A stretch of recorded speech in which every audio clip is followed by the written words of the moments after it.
The broadcast is now starting. All attendees are in listen-only mode. Hello, everyone, and welcome to our November webinar. Today, a November AMS webinar titled Continuous 4-Axis Machining. Thank you all for joining us, and happy Thanksgiving to everybody here in the U.S. Thanks again for taking the time during this busy week, holiday week, to come and join us and listen to our webinar here. We have quite a few registrants, and we're happy about this. Looks like there's a lot of interest in what we're going to be showing. The topic today is 4-axis continuous machining of 3D models. And as usual, my name is, for those of you who don't know me or joining us fresh, my name is Joe Anand. I'm the project manager here in MecSoft, and today I'll be joined by Don LaCourse, our support manager, who's actually going to be doing the webinar, showing the demo. I'll be in the background watching for your questions. Use your chat window to input your questions in, and I'll be watching for it in the back. I can try to answer those interactively.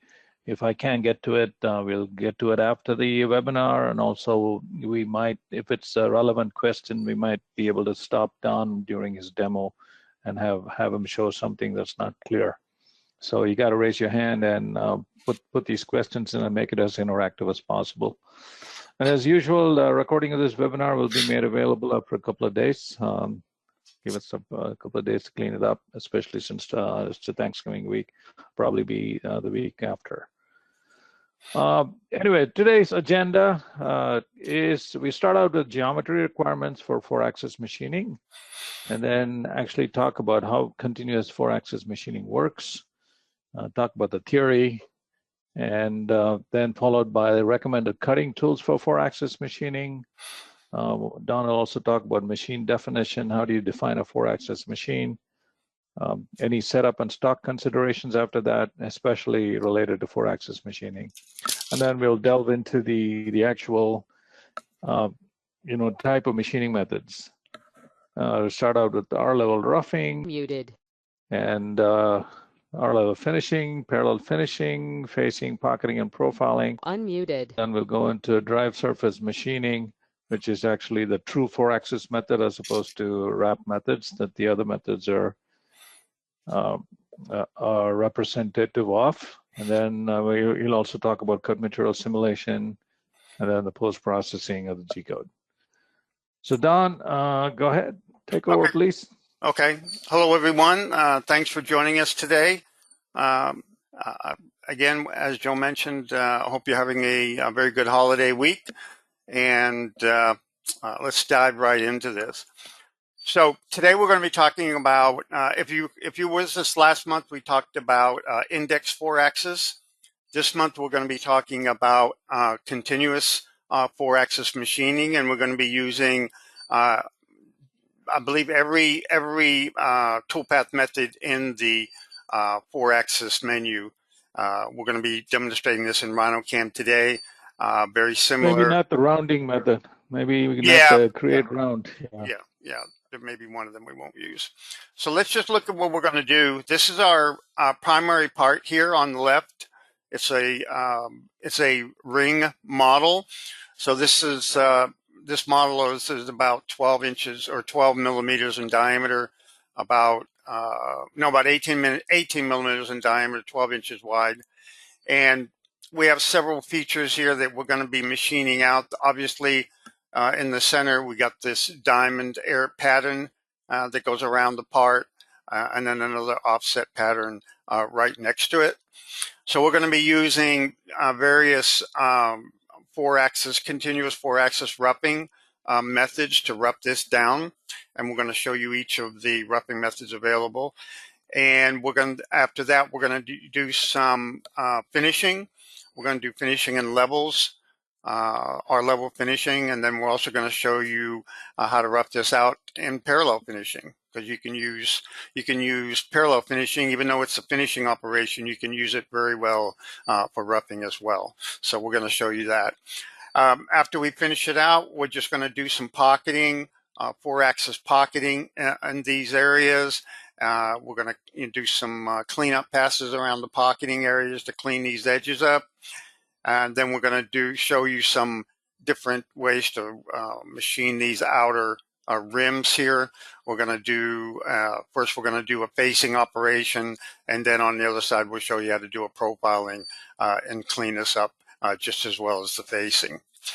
So in this picture here, if you're unfamiliar with how 4-axis works, the green arrow here is our 4th rotational axis. So it points along the the primary x-axis. So the x-axis is actually rotating on the machine bed, and the spindle with the cutter will be moving in X, Y, and Z. Okay.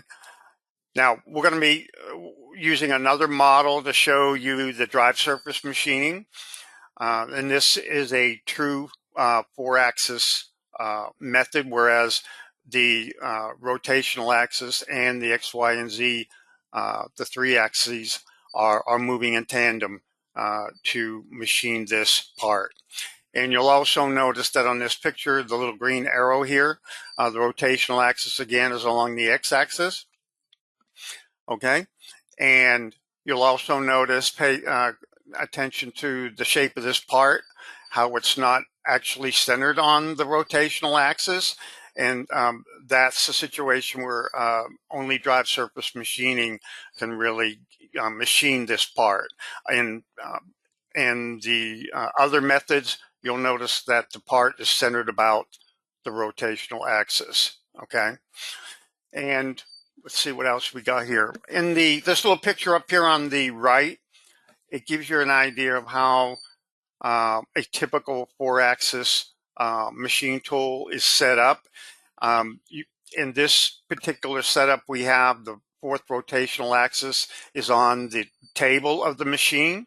So if you look at number 4 here, and you look at the green arrow, similar to these parts, the models over here, you'll see that the green arrow begins on the left side, and it runs along parallel to the x-axis right here, number 1. Okay, so there is another configuration where the rotational axis is actually in the head. Okay, but that's not how our parts are set up for this particular demonstration. In most cases, it'll be along the table, and the spindle, just like a 3-axis spindle. Hey Don, I just want to say a few words about Yep. rotary axis being on the head. I mean, it might be obvious or might not be obvious why the rotary axis typically is on the table, because if you can imagine, if the rotary axis is on the head, it can't really reach a lot of places. Right? It can't go under the part. While if it's on a rotary table, it can spin and expose the undersides of the part pretty easily. So the most common configurations we see is the rotary axis is on the table. Mm-hmm. Okay. Yep. All right, Don. Okay. Okay. So basically, that's an understanding of how 4-axis works, specifically in this part that we're going to be looking at today. And down here, we just have a list of the operation types. We went over those in the agenda. These are the operations that we're going to be demonstrating. R-level roughing, R-level finishing. R-level meaning that each cut level is a radius. Okay, so it's going to be working its way down at various radii on the part. And we're going to be looking at parallel finishing in 4-axis. And then also we mentioned drive surface machining. We're going to be showing you another part for that. And then facing, pocketing, and profiling. Okay. Let's go ahead and look at our first part here. So we've got a ring model. It's in millimeters. The unit is millimeters. And if you look at, just pick the stock box here, you'll see that it's about 9.8 millimeters wide, 18 by 18 in width and height. Okay. And You want to talk about the machine, Don? yep, Setup on the machine. yeah, I'm going to get to that. I'm going to talk to the geometry just a second here. So what the geometry requirements are in 4-axis are typically the same as in 3-axis, where you have to have a 3D model, okay? And typically the model can be a solid or can just be a surface, or it can be a mesh. And you can machine mesh models in 4-axis as well. In this particular part, it's just a poly surface or a solid model. And I also It have... can be curves as well. Hey, Don, it can be curves as well for pocketing profiling. So Okay. it doesn't necessarily have to be a surface. Okay, good point.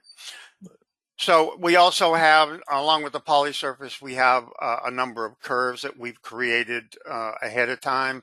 And if we just go up here to display or select curves, you'll see the curves highlighted that we have created on the part.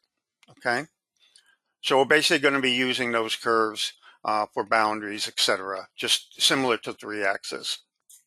Okay, so that's our part.